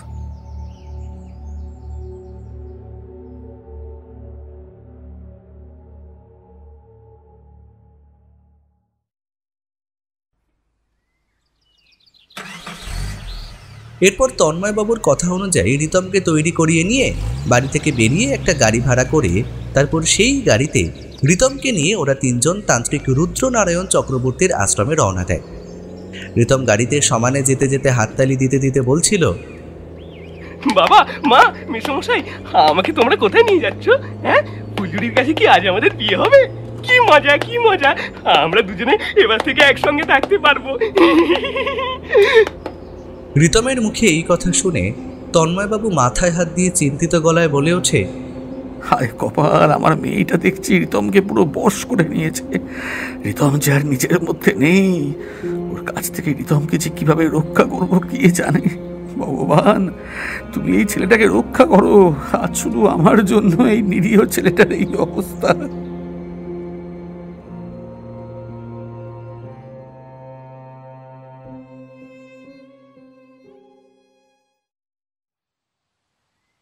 তন্ময় বাবু, আপনার মুখ থেকে রিতমের সঙ্গে যেসব ঘটনা আপনার মেয়ে ফুলঝুরি ঘটিয়েছে শুনলাম এতক্ষণ ধরে, আর রিতম যে অদ্ভুত ধারা পাগলের মতো আচার আচরণ করছে দেখছি। আমার কিন্তু ওর এই অদ্ভুত আচার আচরণগুলো দেখে খুব একটা ভালো লাগছে না। আমি জানি না আমার এই তন্ত্র সাধনা দ্বারা ওকে কতটা সুস্থ স্বাভাবিক করে তুলতে পারবো, তবুও আমি চেষ্টা করব। রুদ্রনারায়ণ তান্ত্রিকের মুখ থেকে এই কথা শুনে অলকা দেবী কাঁদো কাঁদো গলায় বলে ওঠে, বাবা, বাবা, আমি আপনার পায়ে পড়ছি। আমার এই একটা মাত্র শিবরাত্রির সলতে, দয়া করে আপনি ওকে বাঁচান। ওই পিশাচিনীর কবল থেকে আপনি আমার ছেলেকে বাঁচান। ওর যদি কিছু একটা হয়ে যায়, আমি কিন্তু আর বাঁচবো না বাবা, আমি কিন্তু আর বাঁচবো না। এই কথা বলতে বলতে অলকা দেবী হাউ হাউ করে কাঁদতে থাকে। অলকা দেবীকে ওইভাবে কাঁদতে দেখে রুদ্রনারায়ণ তান্ত্রিক বলে ওঠে, তুই মা কিছু চিন্তা করিস না, আমি যথাসম্ভব রিতমকে ওই পিশাচিনীর কবল থেকে রক্ষা করার চেষ্টা করব। হ্যাঁ মা, আমি পরিষ্কার দেখতে পাচ্ছি যে ওই পিশাচিনী মানে তন্ময় বাবুর মেয়ে ফুলঝুরির অতৃপ্ত প্রেতাত্মা তোর ছেলের পুরো মনটাকে বশ করেছে খুব ধীরে ধীরে। আর তোর ছেলেও ওই পিশাচিনীর কবলে পড়ে পুরো পাগল হয়ে গেছে। ও যে নিজের মধ্যে আর নেই ও সেটাও জানে না, কারণ এই পিশাচিনী ওকে সব সময় পরিচালনা করছে। কারণ এই পিশাচিনী রিতমের মধ্যে অনিন্দ ভালোবাসা খুঁজে পেয়েছে, যে পুনরায় ওর অতৃপ্ত কামনা বাসনা যেগুলো অনিন্দর কাছ থেকে সম্পূর্ণভাবে পায়নি, সেই অতৃপ্ত কামনা বাসনাগুলো এখন সম্পূর্ণভাবে রিতমের শরীর থেকে মেটাচ্ছে। রুদ্রনারায়ণ তান্ত্রিকের মুখ থেকে এই কথা শুনে অলকা দেবী বলে ওঠে, আচ্ছা, ওই পিশাচিনীর কবল থেকে কি কোনোভাবেই আপনি আমার ছেলেকে রক্ষা করতে পারবেন না? দয়া করে আমার ছেলেটাকে ওই পিশাচিনীর হাত থেকে রক্ষা করুন না বাবা, দয়া করে রক্ষা করুন না। অলকা দেবীকে ওইভাবে হাউ হাউ করে কাঁদতে দেখে আর ওই কথাগুলো শুনে রুদ্রনারায়ণ তান্ত্রিক চোখটা বন্ধ করে কি একটা বিড়বিড় করে মন্ত্র জপ করে, কিন্তু সেটা কি মন্ত্র জপ করে তা ওরা তিনজনে বুঝতে পারে না। অন্যদিকে রিতম ঘরের চারিদিকে তাকাতে তাকাতে পাগলের মতো প্রশ্ন করে তন্ময় বাবুকে, মেসমশাই, ফুলঝুরি কোথায়? ওকে তো এই ঘরে কোথাও আসার পর থেকে দেখতে পাচ্ছি না। আমার কি ওর সঙ্গে তাহলে বিয়ে হবে না? রিতমের এই কথায় ওরা তিনজন কোনো কর্ণপাত করে না। এরপর কিছুক্ষণ চোখ বন্ধ করে মন্ত্র জপ করার পর ধীরে ধীরে রুদ্রনারায়ণ তান্ত্রিক চোখ খুলে ওদের তিনজনের দিকে তাকিয়ে বলে, শোন, কাল অমাবস্যা, আমি কাল সন্ধ্যাবেলায় তোদের বাড়ি যাব, গিয়ে একটা যজ্ঞ করব। সেই যজ্ঞে কতগুলো জিনিস আমার লাগবে, আমাকে জোগাড় করে দিতে পারবি? কি কি জিনিস লাগবে বাবা বলুন না। একটা মরা দাঁড় কাক, কালো সাদা সর্ষে, যজ্ঞের জন্য ভালো গাওয়া ঘি আর কিছু চন্দন কাঠ, একটা কালো একটা সাদা মুরগি ও একটা বড় শোল মাছ। এছাড়া কি বাবা? সদ্য মরা 22-23 বছরের একটা যুবকের দেহের তাজা রক্ত। রুদ্রনারায়ণের মুখে এই কথা শুনে অলকা দেবী বলে ওঠে, সদ্য মরা 22-23 বছরের যুবকের দেহের তাজা রক্ত? হ্যাঁ, এরকম তাজা রক্ত কি করে পাবো বাবা? এ যে আমাদের দুজনের পক্ষেই জোগাড় করা অসম্ভব। অলকা দেবীর এই কথা শুনে রুদ্রনারায়ণ বলে, এই নিয়ে চিন্তা করিস না তোরা, ঠিক পেয়ে যাবি। দেখে নিস, এখন তাড়াতাড়ি বাড়ি ফিরে যা তোরা। আর যে যে জিনিসগুলো জোগাড় করতে বললাম সেই জিনিসগুলো জোগাড় করে ফেল দেখিনি তাড়াতাড়ি, আমাদের হাতে আর বেশি সময় নেই যে। এরপর রুদ্রনারায়ণ তান্ত্রিক অসহায় রিতমের দিকে তাকিয়ে বলে, আমি জানি না আমার কি কঠোর তন্ত্র সাধনার দ্বারা রিতমকে ওই পিশাচিনীর কবল থেকে রক্ষা করতে পারবো কিনা। রুদ্রনারায়ণ তান্ত্রিকের মুখে এই কথা শুনে অলকা দেবী বলে ওঠেন, আচ্ছা গুরুদেব, আপনি তো কাল সন্ধেবেলায় আসবেন। এরই মধ্যে যদি ওই পিশাচিনী আমার ছেলের কোনো ক্ষতি করে বসে তাহলে কি হবে? অলকা দেবীর এই প্রশ্ন শুনে রুদ্রনারায়ণ তান্ত্রিক চেয়ার থেকে উঠে ঘরের কোণার দিকে একটা ছোট আলমারির কাছে যায়। তারপর আলমারি খুলে একটা ছোট কাঠের নকশা করা বাক্স বের করে এনে অলকা দেবীর হাতে দিয়ে বলে, এর মধ্যে একটা লাল রঙের মাদুলি আছে। আপনি বাড়ি গিয়ে রিতমকে স্নান করিয়ে শুদ্ধ করে এই মাদুলিটা ওর হাতে বেঁধে দেবেন। আশা করি ওই পিশাচিনী আজ রাতে ওর কোনো ক্ষতি করতে পারবে না। রুদ্রনারায়ণ তান্ত্রিকের হাত থেকে অলকা দেবী কাঠের বাক্সটা হাতে নিয়ে সেটা মাথায় ঠেকে প্রণাম করে। এরপর ওরা তিনজন বেশি দেরি না করে রিতমকে নিয়ে রুদ্রনারায়ণের আশ্রম থেকে বেরিয়ে গাড়ি করে বাড়ির পথে রওনা দেয়। পথে যেতে যেতে হঠাৎ তন্ময়বাবুর গাড়ির জানলা দিয়ে রাস্তার একপাশে দৃষ্টি যেতেই সে চিৎকার করে বলে ওঠে কল্যাণবাবুর উদ্দেশ্যে, কল্যাণবাবু, গাড়ি থামান তাড়াতাড়ি। কেন তন্ময়বাবু, কি হয়েছে? আগে গাড়ি থামান আপনি, তারপর বলছি।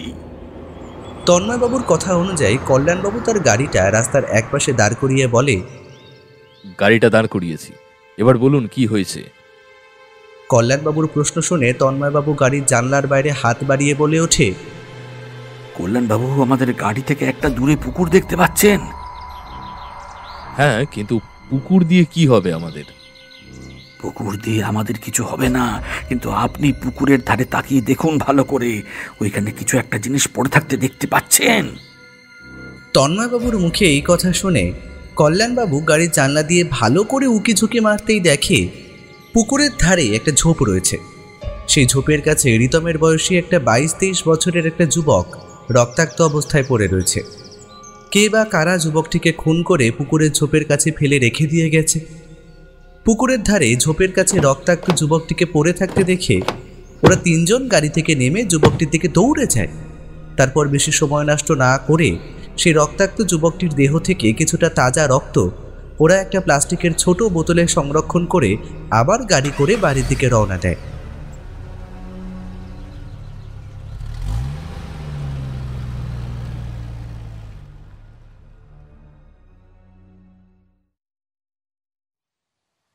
রাস্তার মাঝখানে কল্যাণবাবু ও অলকা দেবী গাড়ি থেকে নেমে বাজারে গিয়ে তান্ত্রিক রুদ্রনারায়ণের যজ্ঞের ফর্দ অনুযায়ী সব যজ্ঞের জিনিসপত্র ফর্দ অনুযায়ী কিনে নেয়।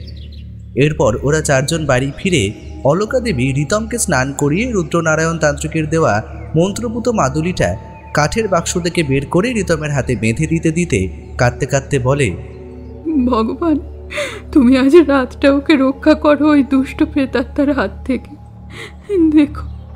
দেখো আজ রাতটা ওর যাতে কিছু না হয়।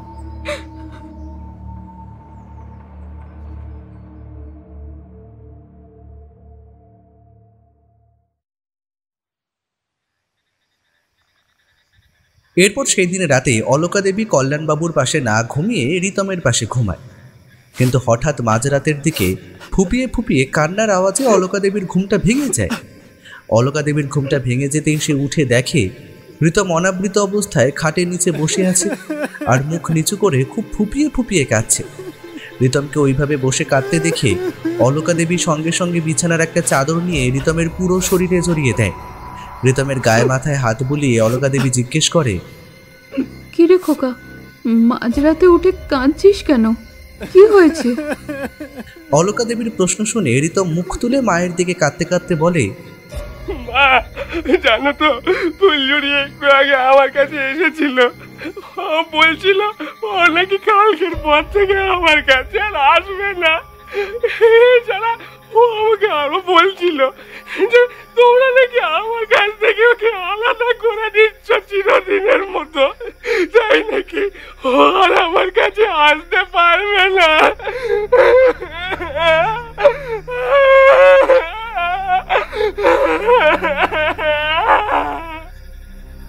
রিতমের এই কথা শুনে অলকা দেবী একটা স্বস্তির নিঃশ্বাস ছাড়ে। এরপর রিতম অলকা দেবীর হাতটা ধরে কাঁদতে কাঁদতে পাগলের মতো বলে, মা মা মা, তোমরা আমার কাছ থেকে ফুলঝুরিকে কেড়ে নিও না এভাবে। আমি ওকে ছাড়া কিছু নিয়ে বাঁচতে পারবো না। ওকে যে আমি খুব ভালোবাসি। আমি ছাড়া যে ওকে ভালোবাসার মতো কেউ নেই মা। ওকে ভালোবাসার মতো কেউ নেই।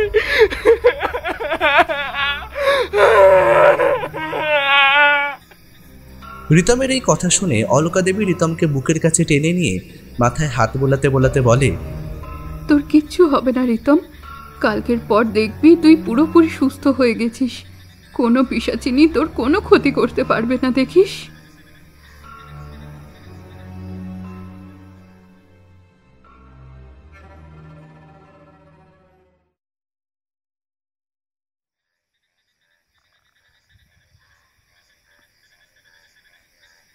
পুজোর আসর সাজাতে সাজাতে রুদ্রনারায়ণ তান্ত্রিক রিতমের বাবা কল্যাণবাবুকে জিজ্ঞেস করে, যা যা জিনিস আপনাকে আনতে বলেছিলাম আপনি এনেছেন তো ঠিকঠাক মতো করে? হ্যাঁ ঠাকুর মশাই, সব জিনিসই এনেছি আপনার ফর্দ অনুযায়ী। বেশ, ঠিক আছে। আমার এক্ষুনি যজ্ঞের আসর সাজানো হয়ে যাবে। রিতম তৈরি আছে তো? আমি যখনই ওকে আনতে বলবো ওকে তখনই কিন্তু এখানে নিয়ে আসবেন। রুদ্রনারায়ণ তান্ত্রিকের কথা শুনে কল্যাণবাবু যেই কিছু একটা বলতে যাবে অমনি বাড়ির অন্দর থেকে অলকা দেবী ছুটতে ছুটতে বেরিয়ে আসে। অলকা দেবীকে ওইভাবে ছুটতে ছুটতে বাড়ির অন্দর থেকে বেরিয়ে আসতে দেখে কল্যাণবাবু তাকে জিজ্ঞেস করে, কি গো অলকা, তুমি বাড়ির ভেতর থেকে ছুটতে ছুটতে এইভাবে বেরিয়ে এলে কেন? কি হয়েছে কি? কল্যাণবাবুর প্রশ্ন শুনে অলকা দেবী হাউ হাউ করে কেঁদে ওঠে। তাকে ওইভাবে কাঁদতে দেখে রুদ্রনারায়ণ তান্ত্রিক জিজ্ঞেস করে, মা, আপনি এইভাবে কাঁদছেন কেন?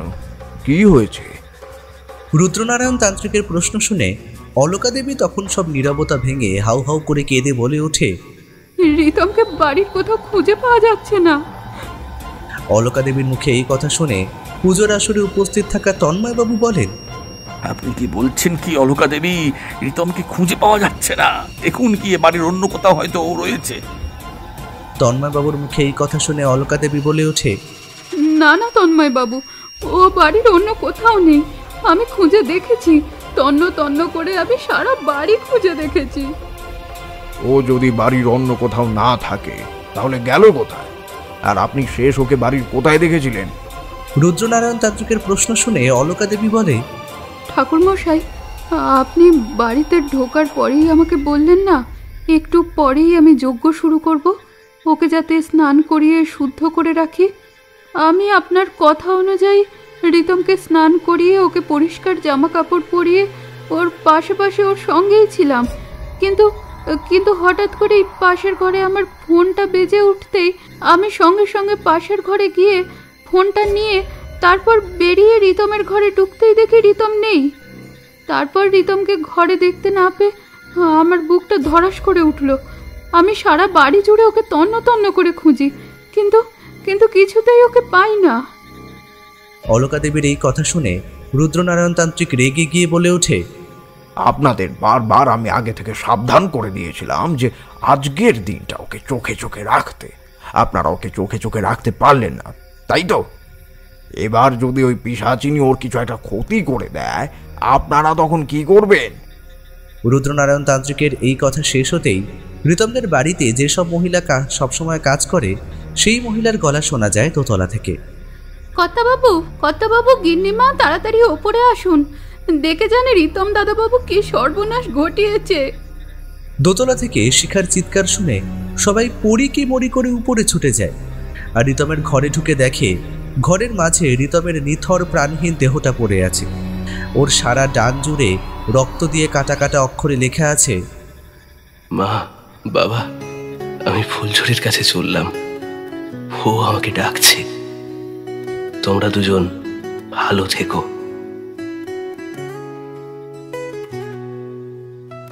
কষ্ট পাবে জানি, মেনে নিতে পারছি না এই ঠোঁটের অভিমান।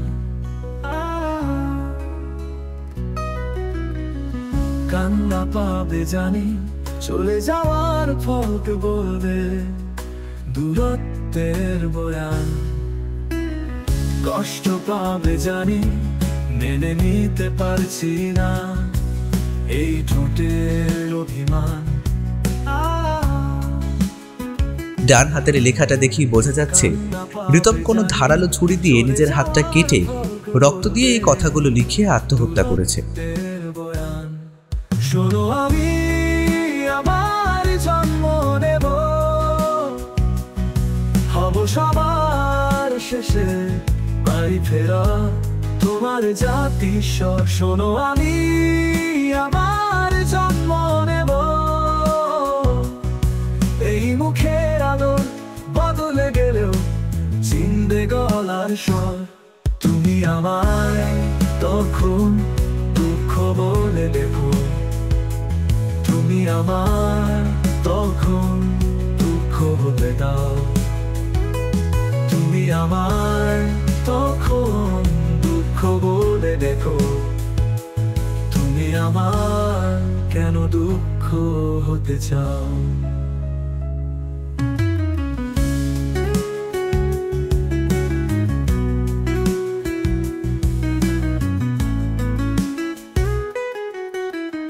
ডুবে যাওয়া নৌকা সব।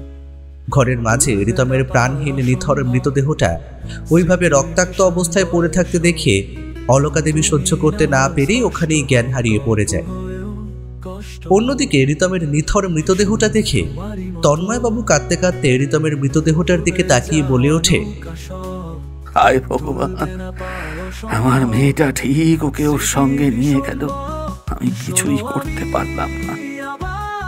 কিন্তু এই গল্পে ঋতমের মা বাবা ও ফুলঝুরির বাবা তন্ময়বাবু ও রুদ্রনারায়ণ তান্ত্রিক ঋতমের শেষ পরিণতি দেখে বুঝল যে ফুলঝুরির অতৃপ্ত আত্মা ঋতমকে দীর্ঘদিন ধরে বশ করে ওর কাছে টেনে নিয়েছে একসঙ্গে থাকবে বলে।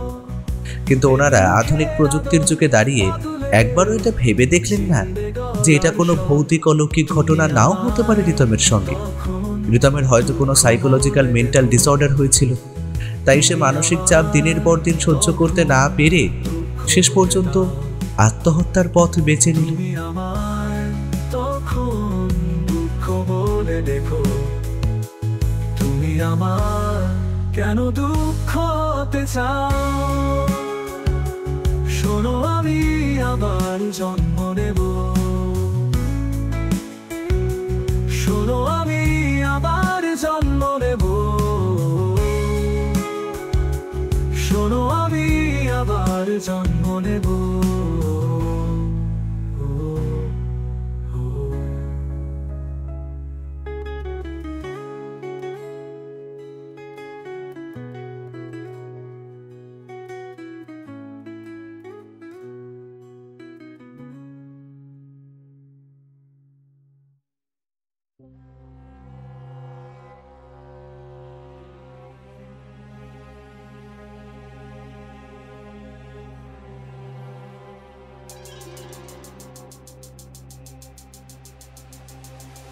শেষ হলো স্কেরি টেলসের আজকের গল্প সে আবার ফিরে আসে। রচনা শর্মিষ্ঠা চ্যাটার্জি, গল্প পাঠে শুভ। ফুলঝুরির ভূমিকায় নর্মদা, তন্ময়বাবুর ভূমিকায় সৌরভ সাহা, অলকা দেবী এবং শিখার চরিত্রে দেবস্মিতা, রুদ্রনারায়ণ তান্ত্রিকের চরিত্রে অভিক, কল্যাণবাবুর ভূমিকায় সৌরভ রায়, ঋতম এবং লক্ষণের ভূমিকায় আমি শ্রীরূপ। গল্পের সাউন্ড ডিজাইন 62 FPS স্টুডিও। গল্পের পোস্টার ডিজাইন এবং সমগ্র পরিকল্পনা ও পরিচালনায় আমি শ্রীরূপ। তোমরা চাইলে তোমাদের লেখা গল্প আমাদের স্কেরি টেলসের জন্য পাঠাতে পারো, তবে একটা বিষয়ে একটু খেয়াল রেখো বন্ধু, গল্পের ন্যূনতম শব্দসীমা যেন অবশ্যই 5000 হয় এবং গল্পের সঙ্গে গল্পের একটি সার সংক্ষেপ তোমরা 250 শব্দের মধ্যে লিখে আমাদের অফিসিয়াল মেল আইডিতে ডক ফাইলের সাথে পাঠিও। যে কোনো প্রয়োজনে তোমরা আমার সাথে সরাসরি আমার ফেসবুকেতে যোগাযোগ করতে পারো। এছাড়া তোমরা চাইলে আমাদের স্কেরি টেলসের ফেসবুক গ্রুপেও জয়েন হতে পারো। নিচে ডেসক্রিপশন বক্সে লিংক দিয়ে রাখলাম। আজ আমরা আমাদের পাশে পেয়েছি রোমাঞ্চ বাংলা থেকে Sourav Saha, rail of the tales থেকে দেবস্মিতা, কিংবদন্তি থেকে সৌরভ রায় এবং থ্রিল চার্জার থেকে অভিজ্ঞকে। ওদের অসংখ্য ধন্যবাদ আমাদের এই বিশেষ উদ্যোগে আমাদের পাশে থাকার জন্য। ওদের চ্যানেলগুলোর লিংক নিচে ডেসক্রিপশন বক্সে দিয়ে রাখলাম। অবশ্যই কিন্তু তোমরা ওদের চ্যানেলগুলো ভিজিট করো।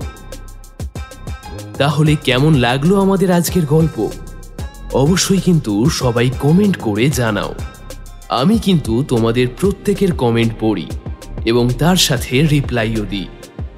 আমাদের আজকের গল্পটা তোমাদের ভালো লেগে থাকলে অবশ্যই গল্পটাকে লাইক করো, সকলের সাথে গল্পটা শেয়ার করো এবং এখনো যদি বন্ধু তুমি স্কেরি টেলসকে সাবস্ক্রাইব না করে থাকো তাহলে চটপট নিচে সাবস্ক্রাইব বাটনে ক্লিক করে স্কেরি টেলসকে সাবস্ক্রাইব করে নাও এবং সেই সঙ্গে নোটিফিকেশনের বেল বাটনটা প্রেস করে নোটিফিকেশন অন করে নাও, যাতে নতুন গল্প আসার সঙ্গে সঙ্গে সবার আগে তুমি জানতে পারো।